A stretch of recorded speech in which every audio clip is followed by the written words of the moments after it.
But we must guard against the danger of relegating these ideals to the realm of the theoretical.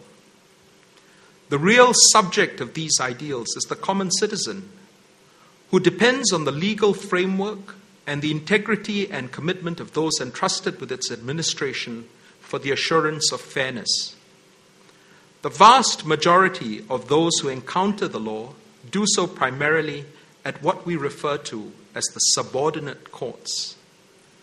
It is an unfortunate appellation, as it may be construed to suggest that the work of that arm of the judiciary is somehow unimportant.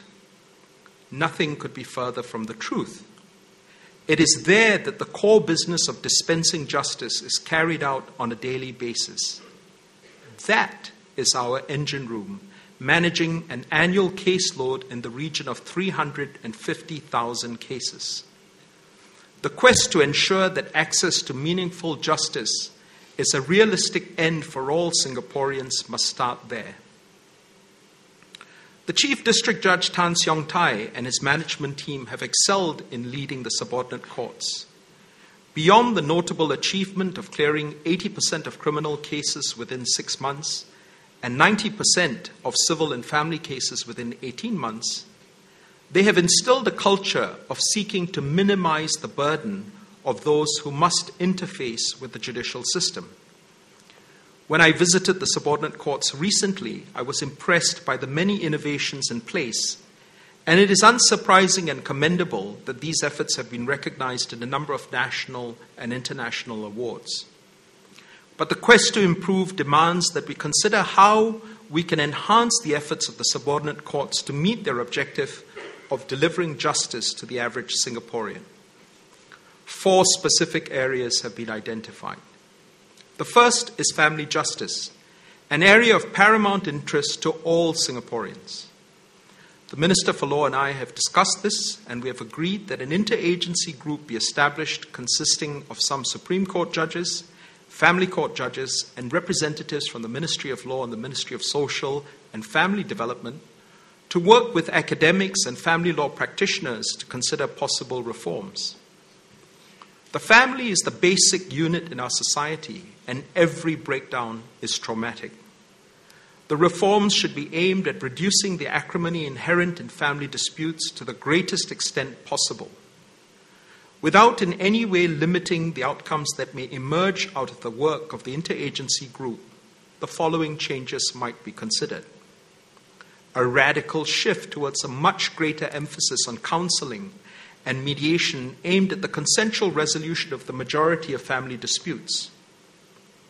Instituting a profession of family justice practitioners who need not be lawyers but would be trained in elements of family law and, more importantly, in counseling, psychology, mediation, and conciliation.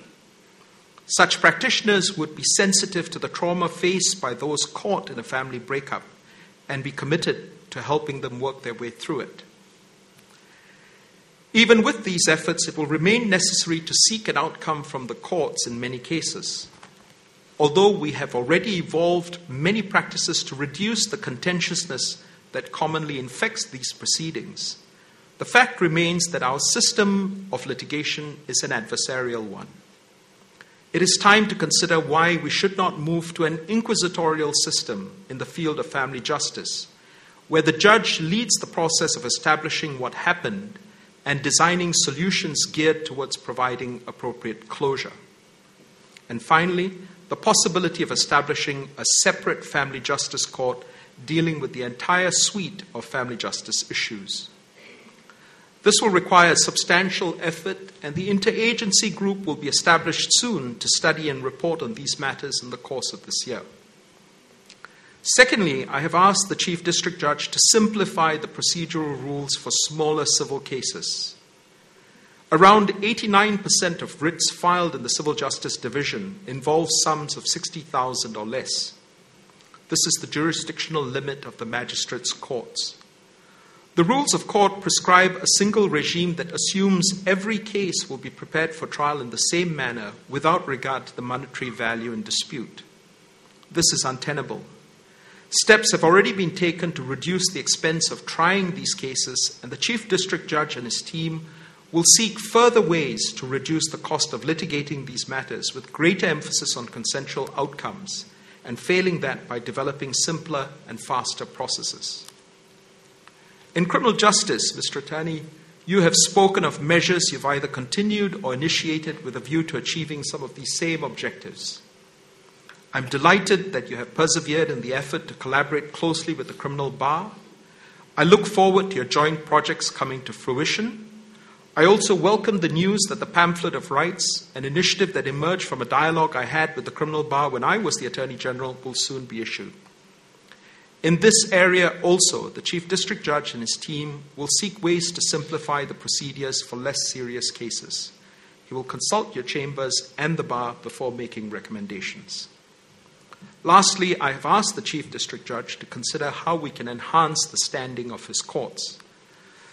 This, after all, is where most Singaporeans encounter the judicial system. The Chief District Judge has proposed a number of changes, including renaming his courts as the State Courts of Justice, and to provide that judges wear robes in open court. He has also raised the need for more resources to ensure that all these initiatives can be effectively implemented.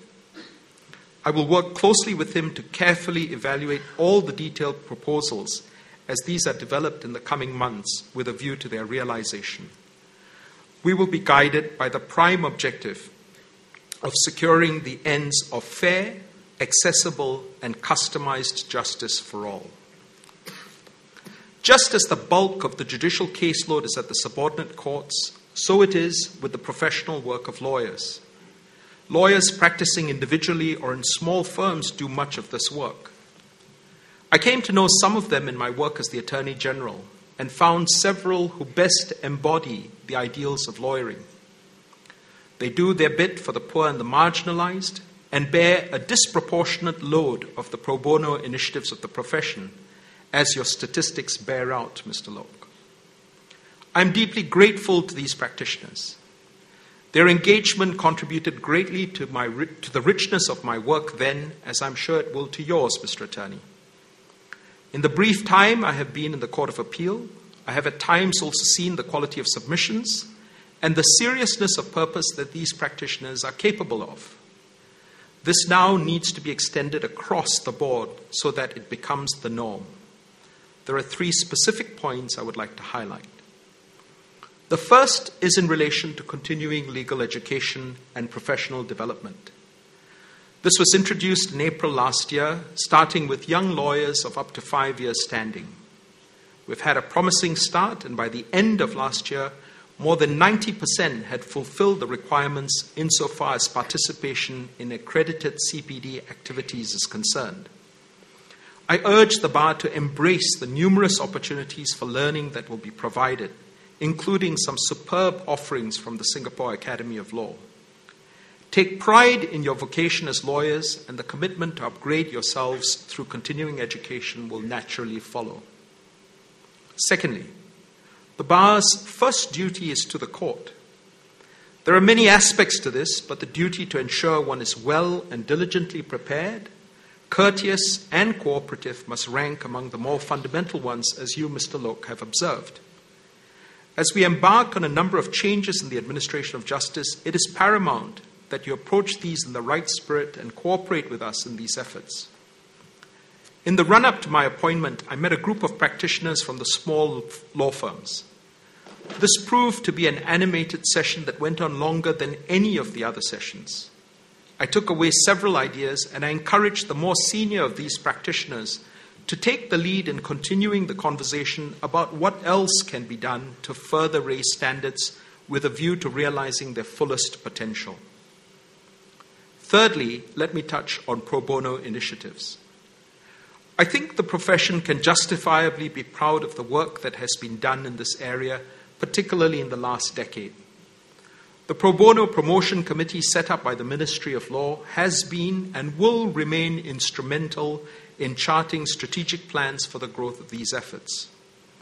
We can expect more when Justice Raja's group completes its work and reports on ways to best ensure the availability of community legal services to those who need it. Whatever form the measures to ensure such availability may finally take, I ask the profession to rest assured that these will not undermine the immensely valuable efforts of those who are already putting their heart and soul into volunteering for the cause of ensuring access to justice.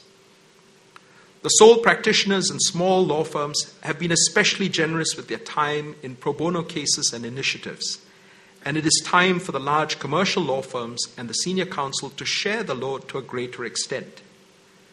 This should entail more participation in cases as well as more generous financial support. Each year, the Law Society raises funds for pro bono initiatives through a golf game. This year, the Attorney General invited the larger local and international firms to commit to a medium-term pledge so as to establish a pipeline of predictable funding for this critical effort. The response so far has been underwhelming. Lawyers have a vital responsibility to ensure that there is access to justice. From those to whom much has been given, much will be expected. And as we move towards an increasingly integrated legal profession consisting of both the local and international law firms, I echo your hope and expectation, Mr. Lok, that the latter will also do their fair share and contribute to these initiatives. Before leaving the subject of lawyers, let me refer briefly to some work I started last year when I was the Attorney General, chairing a committee to explore possible changes to the regulatory framework that governs lawyers. This affects international lawyers working in Singapore, as well as local law firms wanting to internationalize. The committee also studied the possible use of alternative business structures in legal practice.